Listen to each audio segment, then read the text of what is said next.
Hi guys, my name's Jack. Welcome back to the Red Path for episode 12 of WAAC Weekly, the show where we look at Team Red Path news as well as World Eaters out in the world.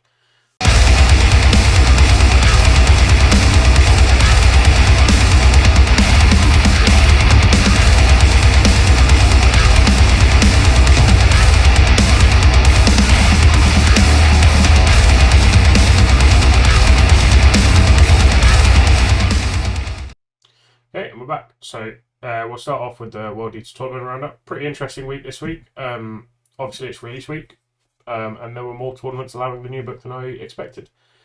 So overall, there were 58 games this week with a 40% win rate, which is, about right. However, the things I'm going to look at in more detail this week, there were 13 games with the new book, including 8 wins, so a 62% win rate on a very, very small sample size. Don't get excited. Very small sample size.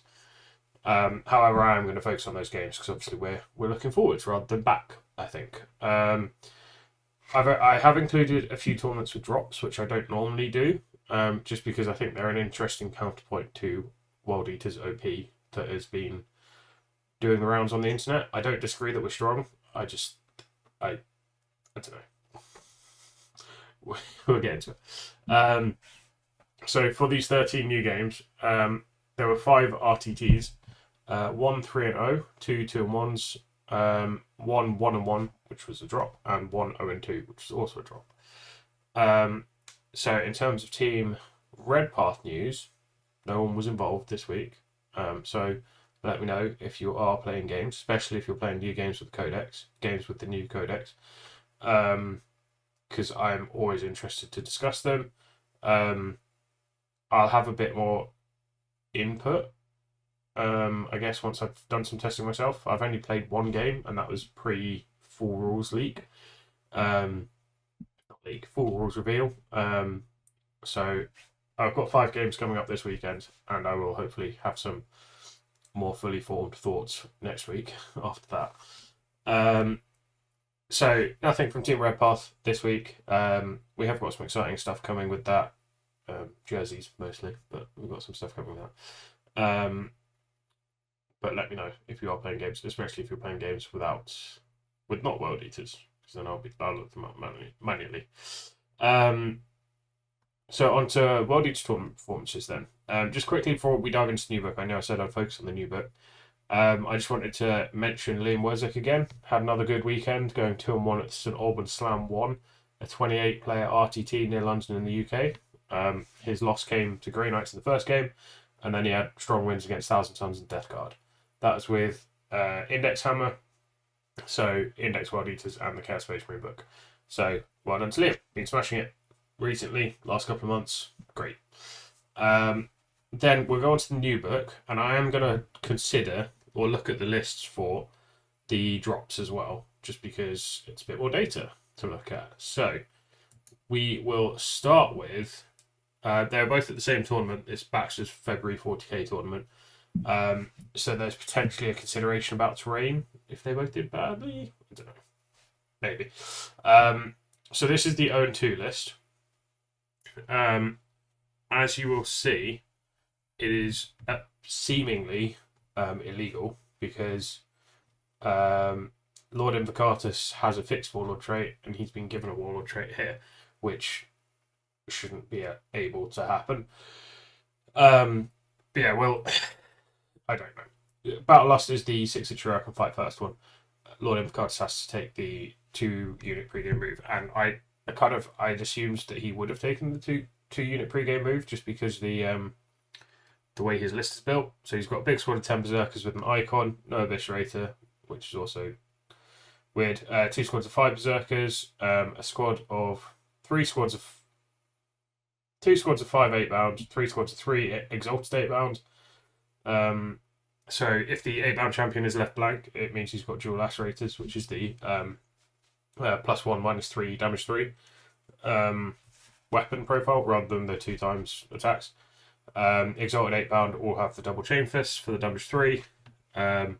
So you would, with this build, you would expect Invocatus to have his Warlord trait, which is the 2 units pre-game moving, because then you pre-game move the two blobs of 8 bound into the opponent's face. Only 1 Rhino with a combi melter, presumably for the big squad of Berserkers, and then 3 Brigands, which are the Chain Cannon and Melter, Thermal Spear War Dogs.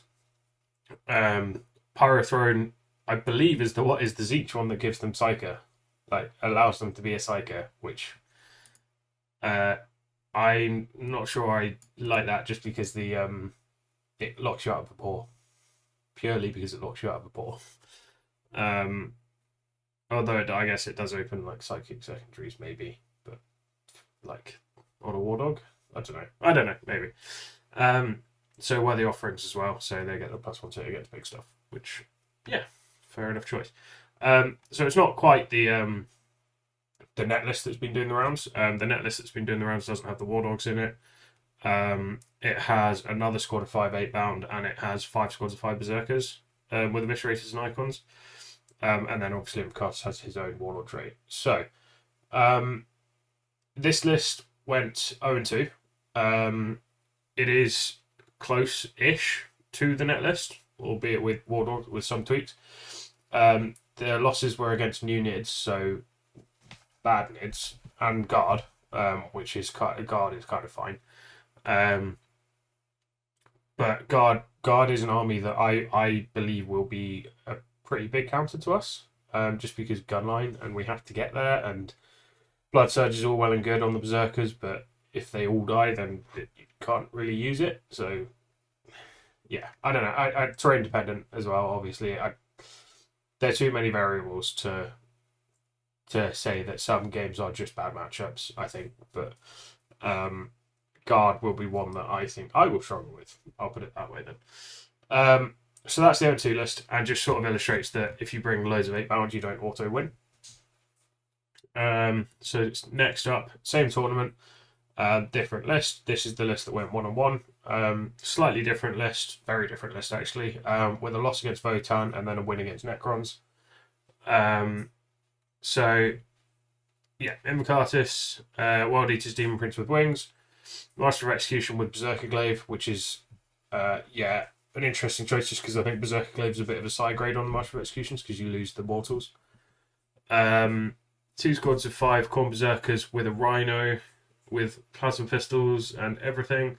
Another squad of 5 Berserkers with plasma pistols, another squad of 5 Berserkers. So that's 4x5 with some plasma pistols, with the eviscerators with the icons, 2 Rhinos, Jackals with everything, 3 Exalted 8 bound, a Hellbrute with a Reaper autocannon, a Fist, and a Heavy Flamer. Is that the right points cost? Reaper autocannon's free? Maybe. Okay. 2 Spawn and a Helldrake. So that'll make certain members of Discord really happy. However, this list did go 1-1.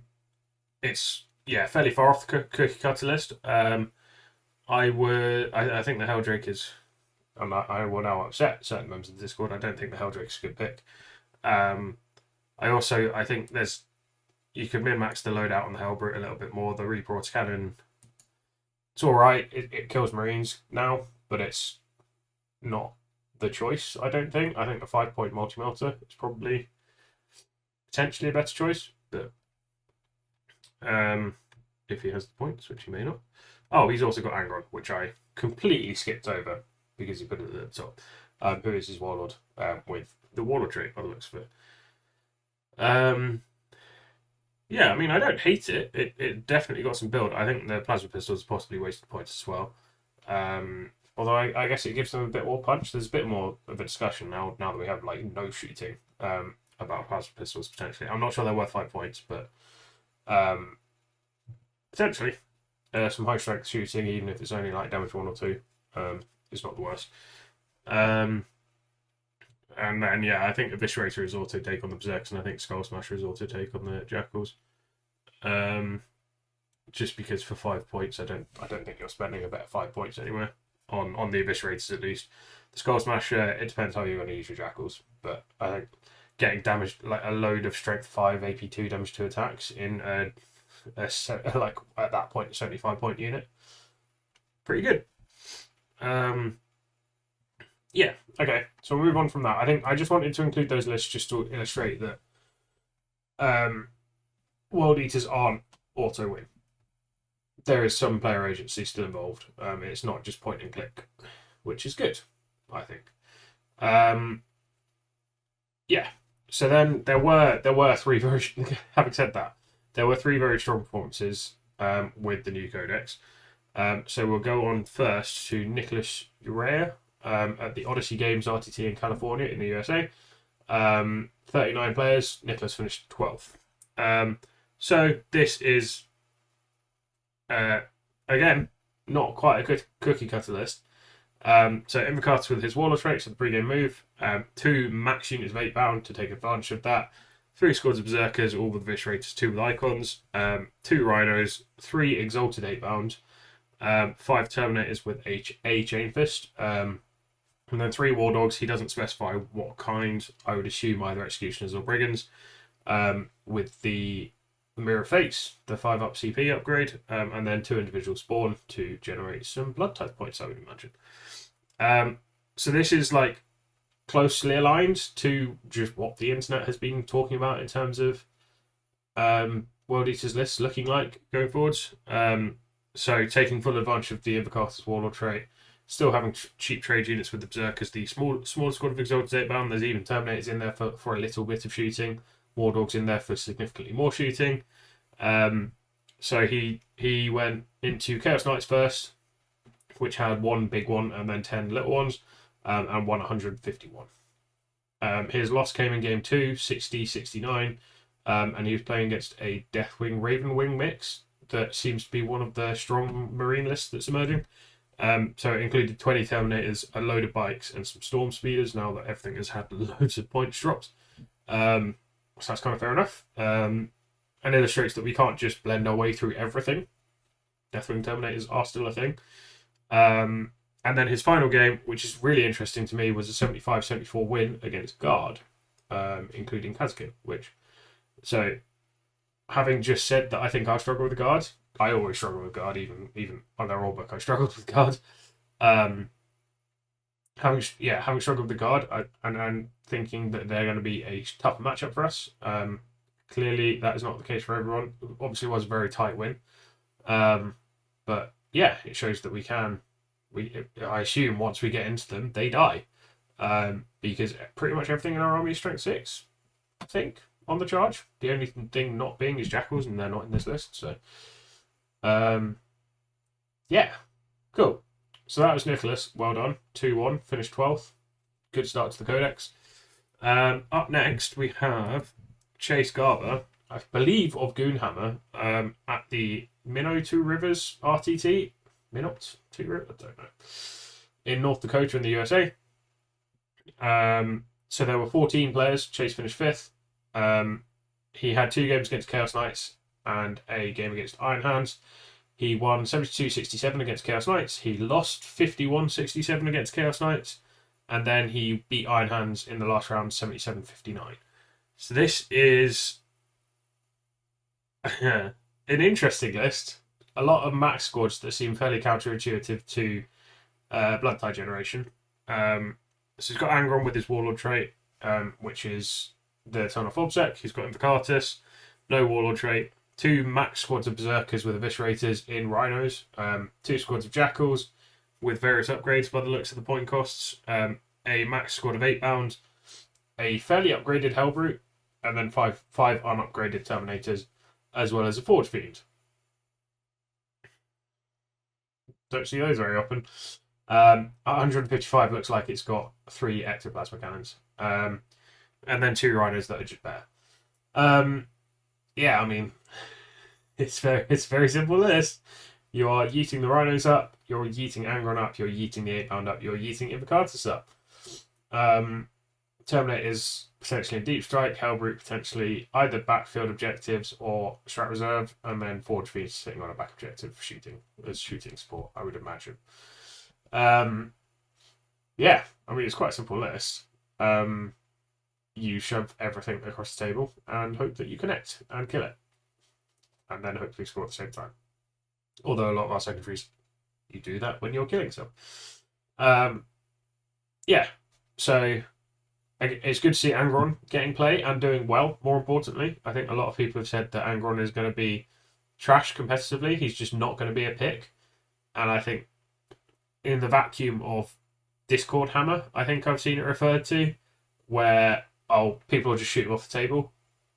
It fine if you want to like theory graph like that, fine. But actual like real life experience, I guess, also has value. I know it's like anecdotal evidence, but at a certain point, it just works. So seeing Angron going 2-1 at an RTT, pretty good, especially against fairly shooty armies. Like, I would imagine Chase didn't go first in every single one of his games. I mean, he maybe didn't go first in the game that he lost, which would shit on my idea, but on my argument. But I don't know. I firmly I'm taking Angron next week. I believe, or this weekend. I firmly believe, and partly because I based him and I think he's quite nice. But I believe that he has competitive play, and this sort of confirms that. That he does have competitive play. It just depends on player, depends on game plan, the rest of the army, all of that stuff. So well done to Chase for coming fifth. Another strong performance to start off the new Codex. And then up finally, and this is how I wish all army lists were submitted. Drinking it. So this is Adam Baker's list at the Las Vegas Monthly RTT in Nevada in the US. So there were 18 players, and Adam finished second. Went 3-0. Big. So Invocatus with his Warlord trait, so the pre-game move. There is a World Eater's Demon Prince with wings, I think, and a relic, which is the -1 to wounds, the Helm of Brazen Fire, I think, or something like that. 2 squads of Bare Bones Berserkers, not even an Eviscerator, a squad of Bear Jackals, 2 squads of Exalted 8, 3 squads of Exalted 8 bound, and then 3 squads of 5 Exalted 8 bound. Then 2 individual spawn, and then 2 Wardog Executioners with Mirror of Fate. This is kind of a mix of the Internet Cookie Cutter and War Dogs, which is always good to see. It's nice to see people confirming that I'm not crazy. The Demon Prince is also an interesting choice. I guess he's slightly faster and much killier than the Juggerlord. Now that we've seen the full Juggerlord's stats, a little bit disappointing, but he's a guided missile that can kill some things, and with the -1 to wound, he'll be slightly annoying to shift afterwards. So, as I say, Adam finished 3-0, finished second. His first game was an 88, great, 52 win against Borkan Tau. His second win was an 86-38 win against Pure Slanesh Demons. And then finally, he went 169 versus Eldari, who were running Children of Cain and Masterful Shots. Masterful Shots, I think, is the one that ignores cover. Children of Cain, I am less sure on. Let me know in the comments if you can tell me which one it is, because otherwise I'll just look it up probably. So yeah, a really strong performance from Adam. Obviously the Ups All 8 bound is alive and kicking, especially with Invocatus, but it is good to see it being... It's interesting that the choice to cut was some of the Berserkers for the War Dogs, and not, say, the Demon Prince. Because, I mean, the Demon Prince is 165, each War Dog is 155. Yeah, I mean, that's a choice, for sure. I would potentially have... If I was adapting this list, I would potentially take the Demon Prince out, add a squad of Berserkers, add a spawn, and then give them all Eviscerators. But the Demon Prince, it also works, right? It's different play styles, and it does a different job, and also depends on terrain. But yeah, Ups All 8 bound. I think I'm going to call this list that, or this the Cookie Cutter. So yes, obviously there's lots to be excited about with the new Codex. 8-bound, obviously very good. Some of the earlier lists I showed do show that they're not an auto win condition. However, you can't just rock up with 8-bound and Invocatus and win. Doesn't work. So as I sort of said, there is a degree of player agency still, which is great for the game. Well, great for us as World Eaters players. And people will work out how to counter them in upper or mid tables of GTs, which will make World Eaters very reliant on player skill, which is great. Dara and I have already sort of theorized counterplays in the mirror, because I think we're going to actually have to worry about the mirror now, which is a weird thing to say.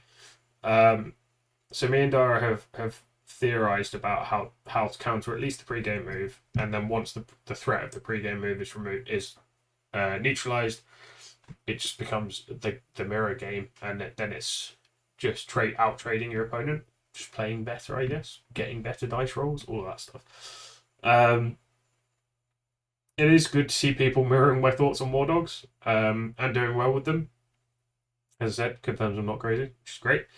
I think there's still discussion, debate about executioners versus brigands. I think Worthy Offerings is probably the best trait for the things we want to be shooting with them. Although Dara is trying to convince me into precision cruel? No, bolt turrets, which is the extra AP at 18 inches. Although I think the way I'm going to be using my knights, I'm probably not going to do that. So I'm going to try Worthy Offerings this weekend, I think. So I have got a GT this weekend. It's 26 people now, I think, including a second World Eaters player. And my list is going to include Angron and 2 Wardog Executioners. I've swung back to Executioners now. Sorry, guys.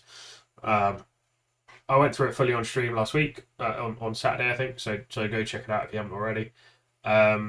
I am only running 9 8-bound, so I've got 2 squads of 3 and a squad of 3 Exalted, with 20 Berserkers and 10 Jackals. Yeah, so we'll see how that goes. If it doesn't pan out, maybe I will pivot to Ups all 8-bound, because that list definitely has legs. And I think there'll be an interesting point we reach at which people will work out how to counter it, and then it'll be seeing if there is still play in the list. There probably will still be play in the list with the very good players working out how to counter the counter, and not using it as quite such a blunt instrument, sort of like shoving your stuff across the table and then like hoping your opponent hasn't screened very well. Because I don't think assuming your opponent is bad is a very good way of building a list. Because you obviously won't get past bad opponents if you build your list like that. Anyway, so the Great Game is on pause at the moment, just because the rankings that are showing are still the 2022 rankings, so they're the counts for them have stayed the same. Funnily enough, now that the 2022 season is over, so I'll pause on that, and then I'll let you guys know when I can see the 23 rankings and when we have some data feeding through for them. Yeah. I've actually managed to keep this one relatively short, so go me. So, as always, guys, stay healthy, stay safe, and kill me.